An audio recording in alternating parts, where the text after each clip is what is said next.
שמי חנה וחולדר קצמן. בני דוקטור חיים קצמן, זיכרונו לברכה, נרצח בשביעי לעשירי ב-23 בגיל 32. חיים היה בן השני מתוך 6, הראשון שנולד בארץ, וגדל במעוז הציונות הדתית בפתח תקווה. הוא עזב את העולם הדתי כבר בגיל תיכון. אחרי התיכון הוא התגייס וסיים תואר ראשון, ולאחר מכן ב-2013 עבר יחד עם קבוצת אידיאליסטים צעירים כדי לתמוך בקהילה המזדקנת בקיבוץ חולית שבעוטף. הוא למד מדעי המדינה באוניברסיטת בן גוריון, כשעבד במקביל במוסך סמוך לקיבוץ, ועבר לסיאטל וושינגטון ללמוד לדוקטורט במדעי ביחסים בינלאומיים בסיאטל, באוניברסיטת וושינגטון. חיים דחה הזדמנויות אקדמיות בארצות הברית וחזר לקיבוץ חולית אהבתו. שם המשיך את מחקריו על הציונות הדתית, בין השאר, לימד במכללה האקדמית הרב-תחומית בירושלים והפך לגנן הנוי של חולית. חיים גם הקים 2 גינות קהילתיות בעיר הבדואית רהט ועבד כדי-ג'יי שניגן מוזיקה ערבית אלקטרונית.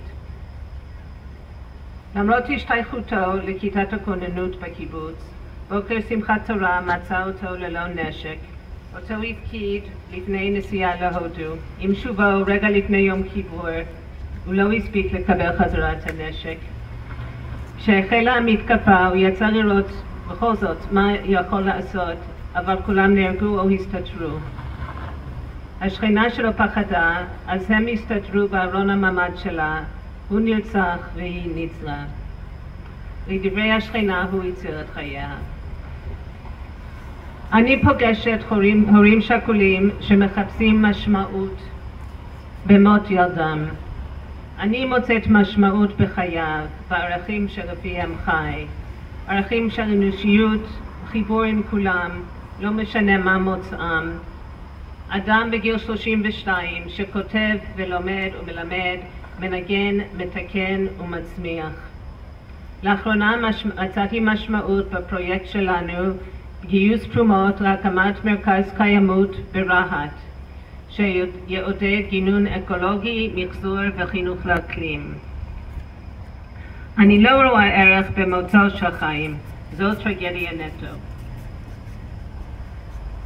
המסקנה היחידה ממותו היא שצריכים להבטיח את חיינו, שחייבים למנוע מתים נוספים. חיים לא היה רוצה שימותו בשמו, אנחנו לא רוצים שמשפחות אחרות יעברו את מה שסבלנו ושאנחנו עדיין סובלים. השבת יצאה ט"ו באב, השבת חגגנו ט"ו באב. לפי המשנה במסכת תענית פרק ד', לא היו ימים טובים לישראל כ-15 באב וכיום הכיפורים. את השמחה ביום הכיפורים אנחנו מבינות בשל כפרת עוונות, אבל למה ט"ו באב נחשב ליום טוב כל כך? במדרש איכה מופיעה רשימה ארוכה של הסברים, אציין רק אחד. לפי המדרש, רבי אבין ורבי יוחנן אמרו שזה היה היום שבטל בו החפר מן מתי מדבר. במדבר, למשך 39 שנים, בערב תשעה באב, משה היה מנחה את בני ישראל לחפור קברים ולישון בתוכם. כל שנה, בבוקר של תשעה באב, הרוב קמו, אך חלק נשארו בקבר לנצח. בשנה ה-40, זמן קצר לפני הכניסה לארץ ישראל, הכינו את הקברים כמו כל שנה.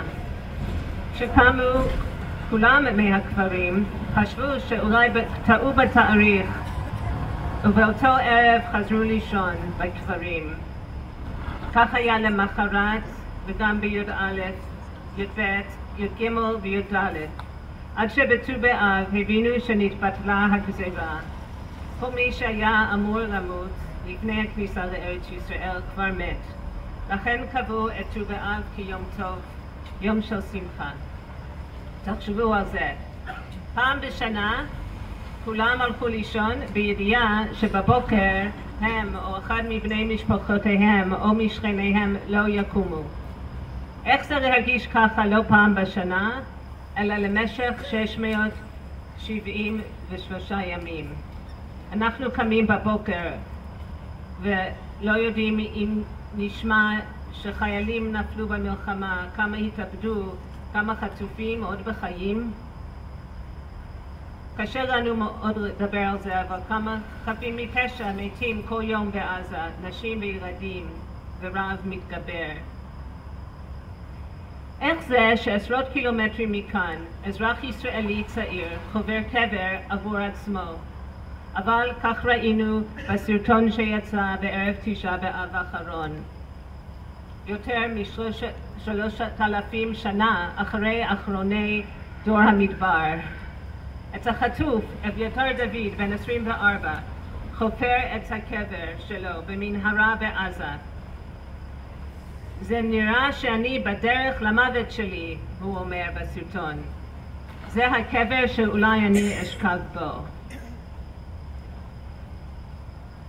אנחנו רגילים לומר ביום הזיכרון, במותם ציוו לנו את החיים.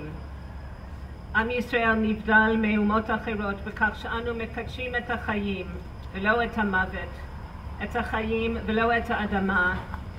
היהדות תמיד הבינה שהחיים הם מעל הכל. יש מי ששוכחים את זה היום, והם מובילים אותנו מאסון לאסון. לממשלה יש את הכוח למנוע את מוות החטופים שעדיין בחיים, ולהחזיר אותם הביתה. כולנו פה היום כדי לומר, הדרך שלנו היא דרך של חיים וערבות הדדית. כל אחד ואחת מאיתנו מאמינים בזה, פועלים בשביל זה. הלוואי ונזכה להביא במעשינו לבשורות טובות וליום שבאמת טוב, של שמחה אמיתית עבור עם ישראל, דבר שייתכן רק עם השגת הסכם כולל להחזרת כל 50 החטופים לסיום המלחמה.